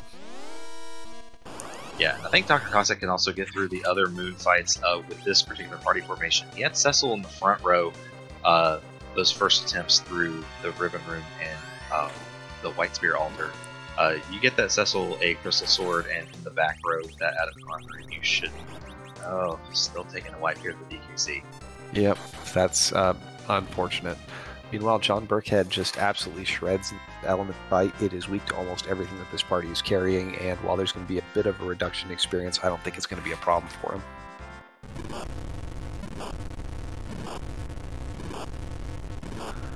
Well, about the only character I see taking here is Yukito Fusoya, but, your number one target would be to replace Rydia, and since she's the hero, that can't be done. But yeah, instead we have... Go ahead. Yeah, I don't think you make any replacements here. Even if it's a Fusoya, Rose is the superior healer. You can't replace the Rydia, that would be your normal upgrade. Cecil Kane Edge, a Tri-Zerk party here. You won't see a second Big Bang, especially with the power that you have. Yep. And John Burkhead only has 2 more checks to do before he shows the path to Zeromus. As expected, that the Edge is not taken. Meanwhile, Doc Cossack taking another run at this Dark Knight Cecil, trying to put his best to put some heals onto his Cecil to carry through the fight, and looking a little bit sketchier at the end, and I think, unfortunately, it's going to get the better of him. Yeah, see if Dr. Cossack tries this again, or I would really like to see him go back down and put the Cecil in the back row and reattempt the Ribbon Room. Well, Doc Cossack is going to go looking elsewhere for things. Again, unfortunate. Not only is the Ribbon Room an objective, but it also has additional value behind it. But it looks like Doc Cossack just wants to get a little more powered experience on his party and is headed for the Murasame altar. Meanwhile, John Burkhead down in Kokol's shop. I didn't notice if we robbed the old man before we handed the rock over. But, I would hope that all of you watching at home would learn to do so, because, frankly, there's good stuff up by the bed. Spicy Zeus Gauntlet there. Well, there are three people in this party. There are 3 people in this party who would love it. I'm curious how much... you can kind of see the end of the seed from here. You might see John Burkhead sell almost everything he has to see if he can pick a couple of them up. 2 is enough for him. Apparently, Edge is not going to get to wear one. Yeah, I think that's fine. You have... I know we at least have 1 Drain Spear. Do we have anything else to dart? Oh, we do not have the Spoon. We don't have any X-Cows. No, we haven't seen any of the big great darts. I think we may have seen darts for sale earlier, but that was a long time ago. But in any case, I don't think it's going to matter that much. You've got a good party. You've got Rosa. I think you're going to be fine with what you have, even if you don't have Edge wielding the best gear. Doc Cossack discovering Octomam up at the Murasame altar. The special rock octopus is a distantly related relative of the Dianoga.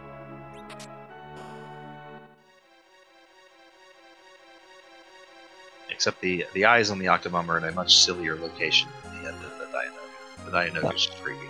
That's true, but the Dianoga also likes hanging out in raw sewage, and I think Octomom has decided for the cleanliness of lunar dust. Well, John Burkhead now up to 5 objectives and making his way to Baron Castle. All right, time to test your memory there, Y2 Sky. Who awesome in Baron Castle tonight? Do you remember? No, I do not. That is one of the things I commonly forget in a seed as I play through, is who was at the Baron 1 spot. I believe it is 1 letter different from our restreamer. Oh, it's Asura.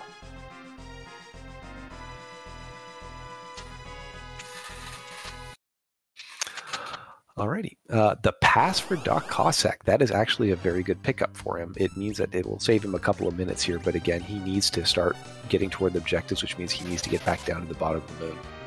I would love this for Dr. Cossack if he was able to take on the bottom fights. But yeah. Well, thankfully he is headed in that direction, so I think that Gomu waiting him shortly. Question of if he can make up the amount of time he needs to catch John Burkhead.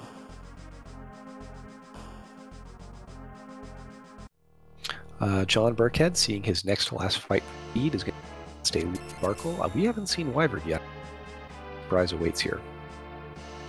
Wyvern really likes to sit here and surprise people. Well, here he is. What does he have in store for him? We don't even get to see. How disappointing. Well, this is too far away for a proper demonstration, but don't worry, we'll make quite the spectacle when we go to fight Z.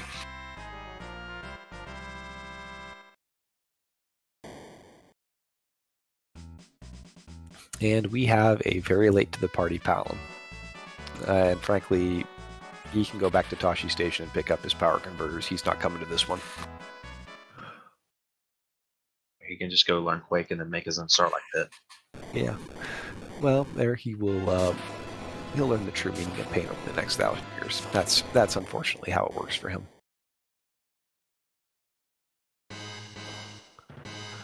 All right, Doc Cossack going to go take a second shot at this Dark Knight Cecil. Now he's got a little bit more health beat on the party. Rearranging his party strategically to try and improve his work. Meanwhile, John Burkhead, I think, has a bit of a walk in front of him. And a spoon, and Edge gets to do something fun during this Aromas fight.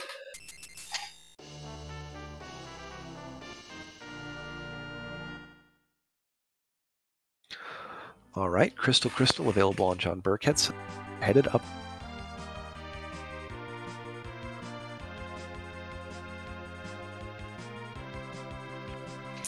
Anyway, while we had our previous locking interlude, which got interrupted by prize, we would highly recommend, well, first of all, welcome. We're glad to have you aboard. It is a fantastic game with an even more fantastic community around it. We would highly encourage you, if you want to be in any way interested or involved with this, just to see what's going on, to maybe play yourself, kind of follow everything going on, to join us on the Discord. It's the hub for most of things that go on. Once we get done with the tournament, it'll be where club season begins. It's a great place to learn how to get started playing the randomizer, meet all the people in the community, and trust us, we are a super fun bunch. And I don't know, Sky, I love tournament season. I'm having a lot of fun with this one, but I will be excited to get back to fun things like community races and club time. Yeah, we've definitely had some fun with the clubs in the past few seasons. I'm a particular fan of I'll plug your club here, Tall Grant Film Friends. You may have at least heard through some of the commentary tonight. Tall Grant is definitely a buff, and he does a very good job of working that into a very fun free enterprise run. It's one of the many things we do during our tournament off season. Yeah, and there's lots of other fun things. There are actually cooperative flag sets, so if you have a friend who plays where you want to run the seed together, that can be quite fun. There are several racing clubs that were out there with interesting things, so if you're kind of like wanting to get a little bit of a different twist on things, those are out there. There's some fantastic clubs that focus on certain skills. I know Escrunt has run a Looters Anonymous club for those of you who just love opening treasure boxes. That's been a lot of fun. So come hang out with us and come have a good time. And of course, if you are interested in it, we have been a little heavy on Star Wars because of Star Wars Day. But if you'd like to mix it up, there are flag sets that I have created at various times for both The Empire Strikes Back and The Phantom Menace. So if you'd like to kind of mess with a movie reinterpreted as a free enterprise, feel free to ask us after we're done. But like I said, it's a fun community, it's a fun randomizer, and it's really great to play. All right, John Burkett has made his way down to the and is going to go take his crack at fighting Zeromus. Meanwhile, Doc Cossack, I think, is going to go check out Cave Value to see what he can find there. We still are, of course, waiting for our heart play. And I am mistaken. Doc Cossack just went and picked up his Bacchus wine and will probably be attempting the lower lunar subterranean again. All right, well, these have been absent for the last 4 weeks due to having a ocean back, and he's bigger and badder than ever. Why don't you tell us a little about the Z flag there, Y2 Sky? Well, we can't really include Zeromus in the standard randomized false pool. He's too big. He's too bad. A Big Bang just does too many bad points of damage to your party.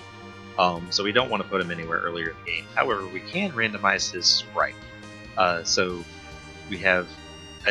People can recite the number off the top of their head. It is hundreds of available Z sprites. I think over 600 now. Over 600 now. Yeah. Thank you. So we will see one of these, and the question that Free Enterprise viewers always ask before the Zeromus fight is, whose butt are we going to kick tonight? All right, and a vanilla party going to face this. It's going to look an awful lot like the regular game, with the anchoring a little bit different. I presume that cursed ring is on Rydia, and she's going to most of this fight, and the other 4 are going to carry the load. Yeah, this is going to be a pretty simple setup here, I think. Probably not try Zerk, at least right off the bat, because Edge is going to have a spoon and maybe a couple other things to chuck, but this should just be a pretty simple drink Bacchus. Maybe cast 1, maybe 2 Cure 4s, and then put the controller down. Yep. Well, and of course, Z does have a complicated script that goes through quite a few phases, but if you're properly anchored, you know, this is the 3rd time I have seen this sprite this week. And in fact, I called a race on some night that featured the same sprite. What are the odds? Yeah, Bud is. I don't think Bud is cute. Bud definitely doesn't have a hat. No, he definitely does not have a hat. However, that spoon has quad 9 damage coming off of it.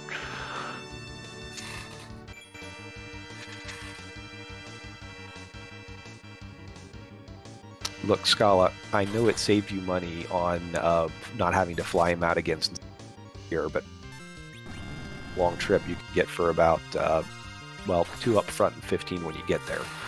So, you know, it's not like it would be totally out of budget to bring in a different Z-Sprite once in a while. It's always fun to revisit the oldies and goodies. Yeah, you know, especially if they're a favorite. Well, John Burkhead's party is absolutely shredding this. We're seeing our first Big Bang here, which I believe is going to probably 1,000-ish damage to each of our party members. Except for Rydia, who is apparently quite the dodger. And yes, I'm aware that the Dodgers play out in the West.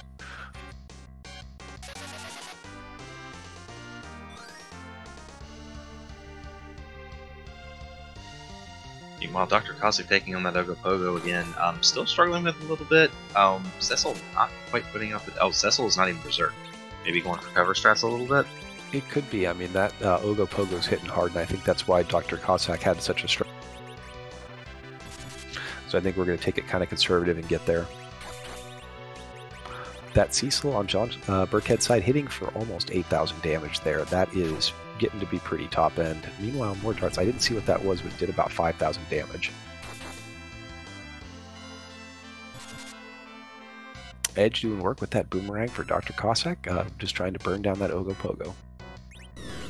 We already have rocks on John Burkhead's side.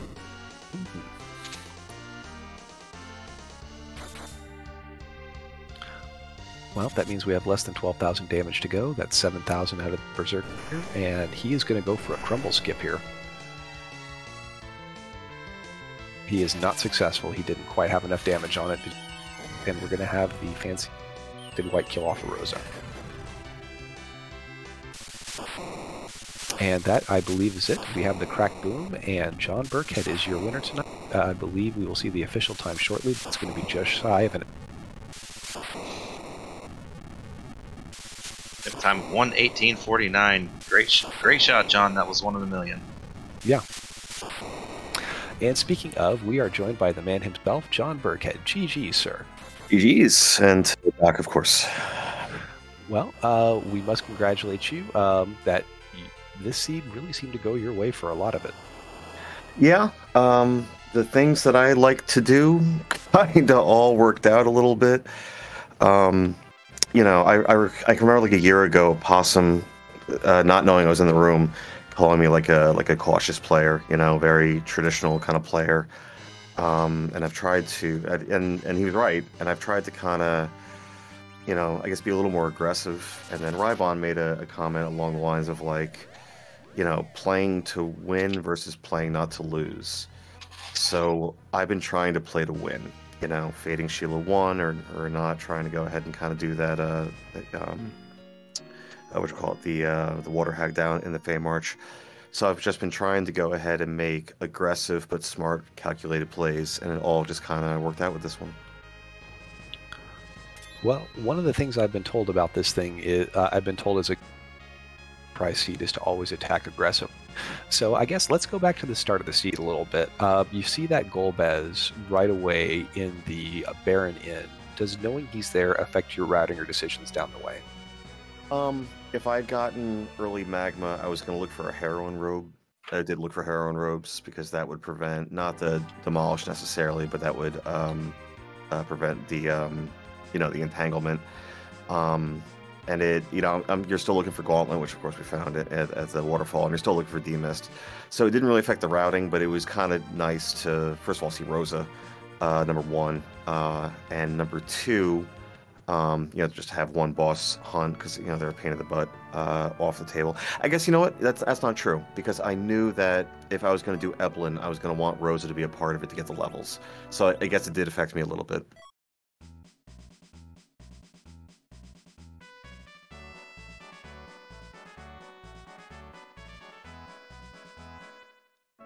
Yeah, so John, one question I've definitely got is walk me through this mid-game decision point that pretty much set you up for the win here. You've got you got a few options laid out before you. You've got a good party, needs a little bit more power. You've got an Earth Crystal. You've got the Underground waiting for you. Talk me through your decision making here and how you set that up. Yeah, Earth Crystal's just a long check. I have, it kind of goes back to Potion Party a little bit, versus, when you're making your purchases, things you need versus things that would be nice, If a foo is at the top of Zot, that'd be nice, sure. If an edge is up there, sure, it's nice. But do you need it? No, you don't need it. I think at that point I had Tower Key, that's 2 checks. Dwarf Castle is 2 checks, and a character check. There's just faster checks elsewhere, and they're all weighted the same. And so, the safe route could be to kind of go through there, but I just wanted to go where the density of checks were. All right. Well, tell me about your decision to not go and check with not do the Sheila 1 check. Was that something that you had planned before the seed started, or is it just something that kind of came up on the fly as you through it? Because that turned out to be a critical check for the seed. It was, what was Sheila 1? Sheila 1 gave the hook. Oh. And Doc Cossack did chase that down, which ultimately ended up being a fairly dry hole. That's unfortunate. But, no, I have a general kind of game plan as how I like to start the seed, but once I'm going, I'm just kind of not making it up on the fly, but I'm trying to make calculated decisions based off of who I have and what I have. You know what I mean?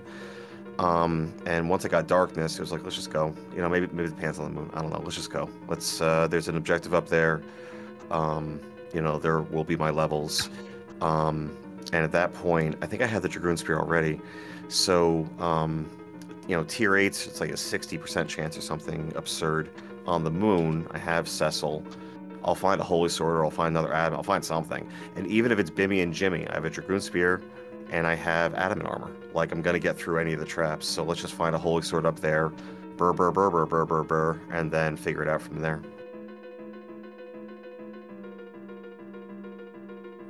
Okay. Well, and I guess my other key question is, walk us through your decision-making, because I think you made some very interesting plays there, and I think I know what reason you had in mind, but I'm curious to hear it from your end. I'm sorry, you're breaking up a little bit. Can you ask the question again, please? Sure. Tell us about your decision-making regarding that Cecil package check, because you did wait a while before you picked him up. Yeah, it just, there's just other things to do, and I could do it quickly. I was in the area. Once I got the couple of sirens down, and I had a very speedy Rosa with the Dragon Whip plus the levels, I knew I could kind of get through it. I was just kind of working my way over there, you know what I mean? And then when I saw it was, the reason I didn't take it right away is I just didn't want to have DKC in the taking up room, quite frankly, or taking up space or slots.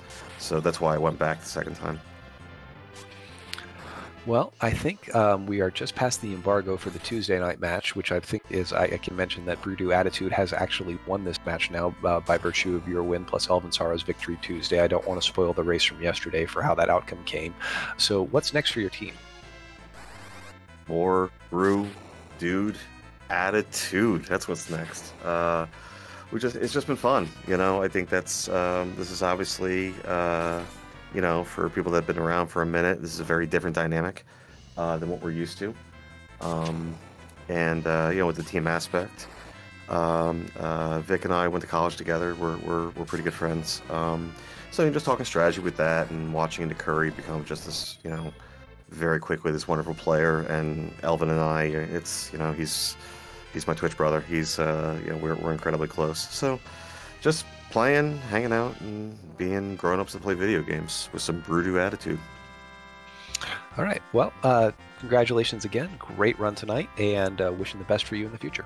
Thank you both for commentary. Thank you, Asuka. Forgive me, I'm not sure who's doing tracking, but thank you so much for that.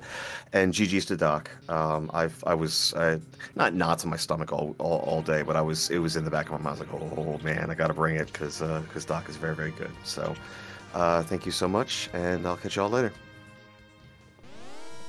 All right, everybody. John Burkett. In the meantime, we have Dr. Cossack working his way through his objectives now that he is actually not quite in go mode, but I think he's just out there knocking out the giant to get that power overwhelming to go finish the seed. Yeah, seems to be doing pretty good at knocking out objectives now. Still doesn't have that Baron key from the Masamune altar. Still going to have to walk back down for that. Yeah, I'm not sure. Has he even looked at the boss who's there yet? I don't think he did. Yeah. So we'll see. I mean, I also catch him if scroll where the harp is actually sitting. So I'm not sure if there's another location for him to go dig that up.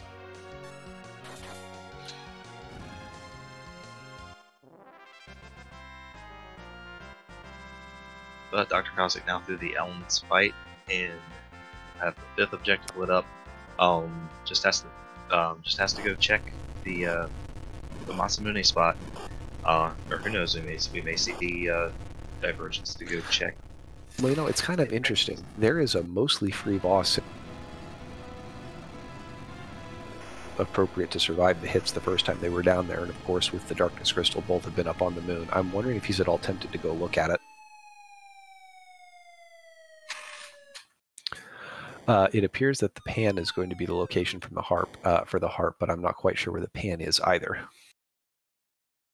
So, but it looks like it's down a bit of a long chain, and I think Doc Cossack is probably just looking at, is probably going to hopefully check the Masamune altar soon. And Doc Cossack also doesn't feel like a second edge is really necessary for the party. I think our other option might be Cave Bahamut. I don't think we've run or checked that yet. No, and I'm kind of surprised. There's actually a very nice and an opportunity to get gold dragons in there, and with easy access to both hourglasses and sirens, especially on Doc Cossack's part, that could have been a very nice experience gaining play. But I think the Fey March is on nope, is not on Doc Cossack's mind. He is headed to go check that earth crystal that's been sitting in his pocket for the last hour. Yeah, Dr. Cossack has a pass now. He's been down the LST twice. I hate to say it, but the Masamune altar might be the last location for him at this point. Yeah, just by virtue of the fact that it's your third trip down there, you have a pass at the end. You're going to try to exhaust the other checks at this point. Yeah. Well, we shall see who's up here. I'm just doing a little bit of math in my head. What characters have we not seen yet? I don't think we've seen Fusoya. We have not seen Porum. And I'm hard-pressed to think if anyone else hasn't appeared somewhere in the run tonight. I think that's our only two missing characters at this point. Actually, this is our last set of character checks too, so I think we're going to see exact characters up here, aren't we? Yep, I think we'll have to see exactly two more. Alrighty, well, Doc Cossack making his way up, probably not in the mood to loot, just kind of go through and find bosses. You know, the other thing we still have missed is floating around out there somewhere too, and did not appear on any of the moon checks we looked at, did not appear on the Giant, and so could also be up here, perhaps even in the Rex Banner spot. Yeah, could be up here, could be KQ Evelyn spot. Nope, it is in the Rex Banner spot though. Wow. Interesting, especially if it holds put out a check very early. You know, it's an interesting cheeky play. I think we see it a lot less now that the K-trap is turned off. This was a kind of a fun place to go peeking if you were already up here doing the Flame Dog chest. This was also popular in ZZ5, where the objectives were all boss hunts. It was a very popular play to go make this check before you had the Earth Crystal. Especially if you had the Darkness Crystal and you were about to head to the moon.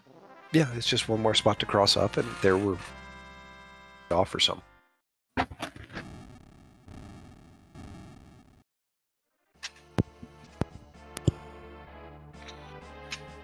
Alrighty. Well, we are past that. There is our Fusoya, and that means Porum is probably waiting for us in the next room.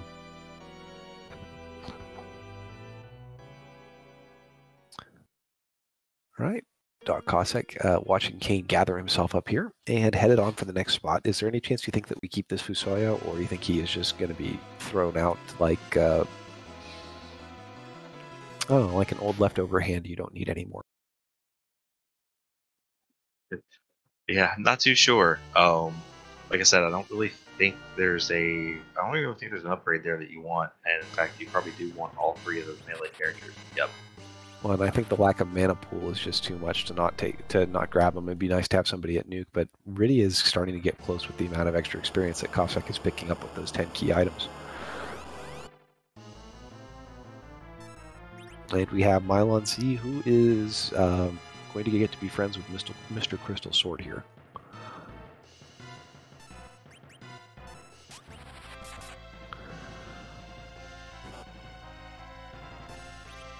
All right, pushing through this fight here, we will see if we have quick access to another important key item here. Of course, the checks I think we have not seen yet are the K Bahamut, the two Feymarks checks, and this one. So I think they're starting to get fairly good odds that this is going to lead to something. And I think we found everything but the pink tail, the pan, and the harp. And we've kind of already seen that the pan is gating the harp. So we'll see if another key item pops up here.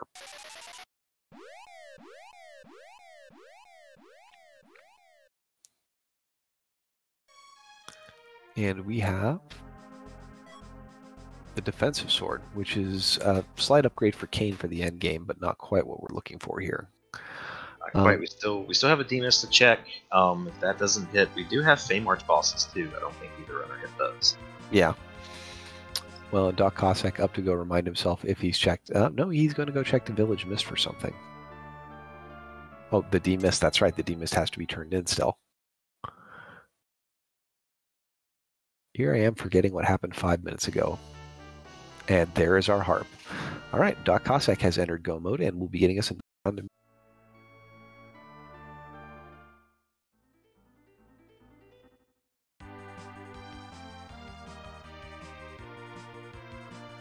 Yep, so this is going to give us a look at our music in the actual restream. So, yeah, thank you, Dr. Cossack, for your choice of routes tonight.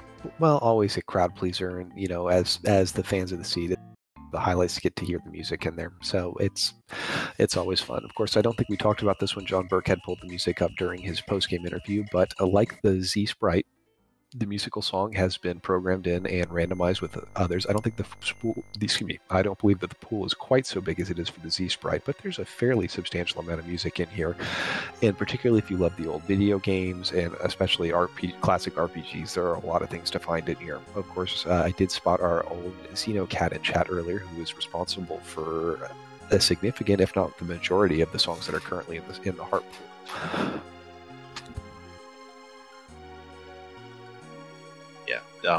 Definitely can hear some retro video game bangers, as it were.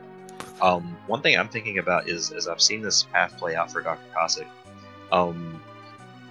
if we had gone up that Tower of Zot early and gotten the Twin Harp early, we could have potentially finished either got the crystal either in the giant or in the ribbon.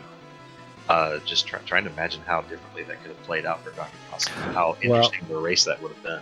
Well, particularly that ribbon room is pretty incredible, because if you have this Twin Harp in hand and you go to the ribbon room and you get Go mode, you are skipping that Baron check. If you decide to be a little bit cheeky, I don't think you have a reason to go over and then check that Masamune altar and find that Baron key, so I think both runners still end up doing the giant. But again, it's hard to say if this is actually going to be faster than what actually occurred, because the Masamune altar wasn't far out of the way from the ribbon room, and the Baron key was kind of a quick Go mode. I mean, the harp check, don't get me wrong, I love it. I love it's an objective. I love seeing it have to get taken so much, and it kind of takes one of the more common fades out of the pool just because you want to do when you get your check. But it is a long check with a lengthy cutscene that there's no way to speed up, even if you have real ultimate power. And a free boss here on top of it. Wow.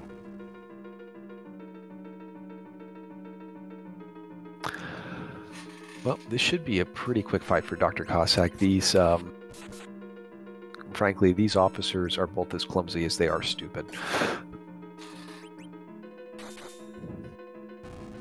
You have not run out of lines at all. Especially, yeah, these soldiers also work a lot like stormtroopers in the sense that they will just miss the party pretty frequently. Yeah, well, I tell you, if you put me on a restream on Star Wars Day, you better believe that I'm going to pull everything out of the arsenal here. I've been training for this moment for more than 30 years.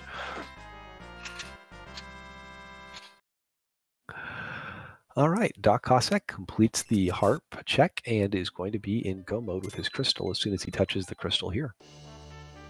And there's the pan. I think that those were spotted. I had misread chat and gotten backwards. So we've seen everything but the pink tail, but not a problem. Our runners picked up Adamant Armor and Eblin and have that power. Yeah, looking at this now, the Earth Crystal early for Dr. Cossack would have given him a pretty good route to go up against John Burkett. Because that just the key items going through that chain probably would have put Dr. Cossack at 10 before going to the moon. And therefore, the gold dragons probably give you the levels to get to the ribbon a lot lot sooner. Yeah, and would have benefited him. But, again, it's a randomizer. You can't quite tell where things are going to be, and it's real easy to armchair quarterback after you've seen what the answer is. It could have just as easily been stuck down in that Fey March and been something that both the runners buried. Well, I think Doc Cossack, with his crystal sword and adamant armor on Cecil, has the ultimate power, and I suggest he uses it.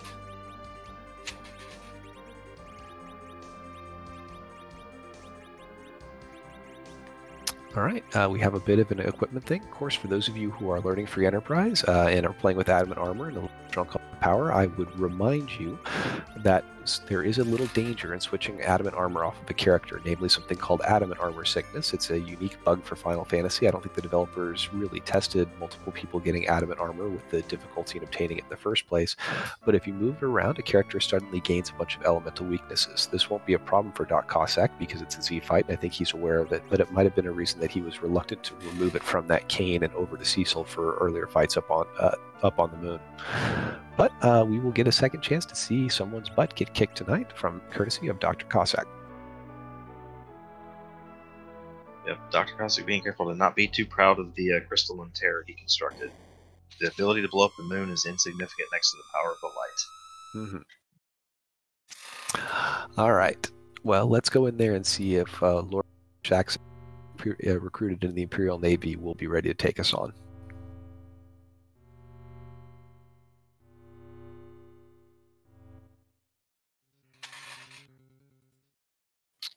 Now, one thing I didn't track, I know Dr. Cossack stopped and picked up some Bacchus wine. How much does he have in reserve for this fight?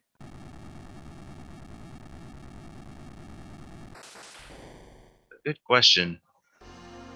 You only really need 2, maybe even just 1. Well, I don't think he picked up the spoon that John Burke had found in Baron because he didn't have the courtesy of doing Baron. But I'm curious what other darts he might have found for Edge along the way. There were a couple of terrain weapons that showed up that I think were needed for good effect on John Burkhead's side, and I think we'll see those here. I haven't seen a whole lot of store work on either of their parts right now. So, and of course that Dragoon Lance that Kane was using for a while is not going to be doing much good when Kane swaps to that defense sword.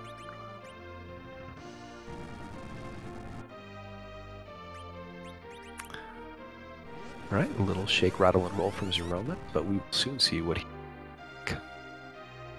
I think the Bacchus reserve is at 14, so more than enough. Well, we should go ahead and take Zeroma's mask off here. I mean, he's going to die. Nothing will stop that now.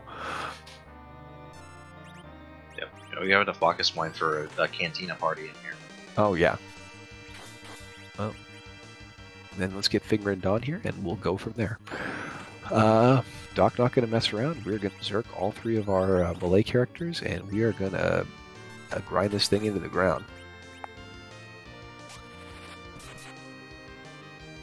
Edge putting up a respectable 3,000 damage here, and Kane too. This is not good well for Englishmas here.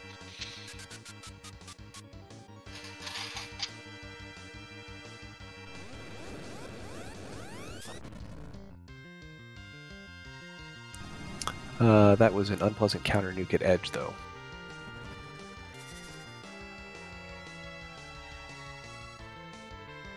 And a very heads-up play to queue up that Ashura and put the party back in fighting shape, making sure that there's not going to be any interruption for...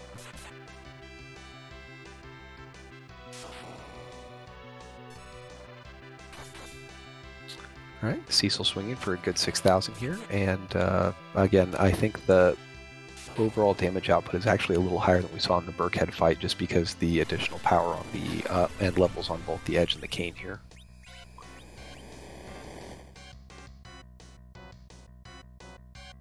We are through our first big bang. I don't think we're going to see a second.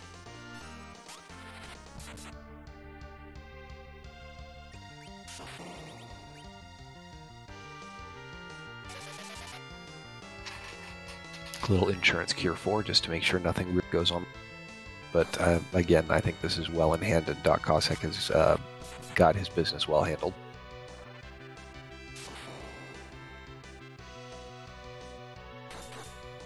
And that pause likely means that Lord Englishmas is trying to figure out how to put himself back together.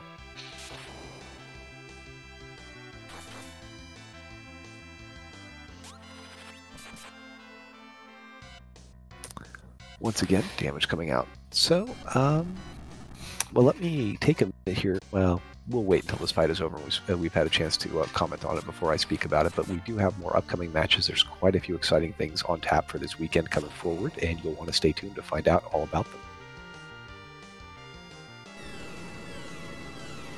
Rocks for Dr. Cossack means the end is near.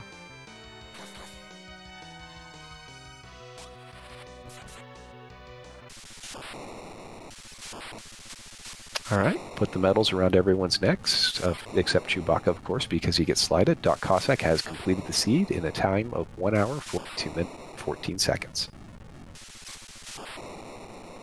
Yeah, GG's to go, Dr. Cossack. Just an unfortunate trip down to the bottom of the moon. But other than that, a very well-run race. Yeah, just a couple of things. I think you and I had discussed that route turned out a little bit differently. It could have completely altered the course of the race, but turned out to be a bum check, and that's how it goes sometimes. Alrighty, well, let's talk to you a little bit more about where we're going and what's going to be happening here, folks, because we are just about done with our broadcast tonight. I don't think we're going to be hearing from Dr. Cossack, which is great. I can understand after having a seed like that, you're ready to go take a break and crack a nice, cool one. We'll instead be sending you over to Raid with Skarn. But before we do, I'd love to talk to you a little bit about the matches that are coming up tomorrow. Of course, tomorrow we have the patented Free Enterprise Twincast at 8 p.m. Eastern Time. And I believe on there you will be able to see, let's see if I can see who is coming up here.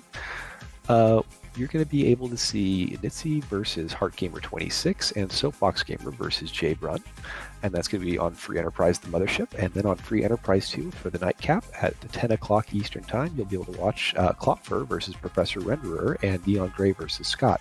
So there are a total of 4 matches with 8 runners for your viewing pleasure, and we hope you'll tune in soon. In the meantime, any final words, Y2 Sky? No, just again, the race, as I mentioned earlier at the start of the race, it did disappoint. 2 fantastic runners. Just loved watching this race.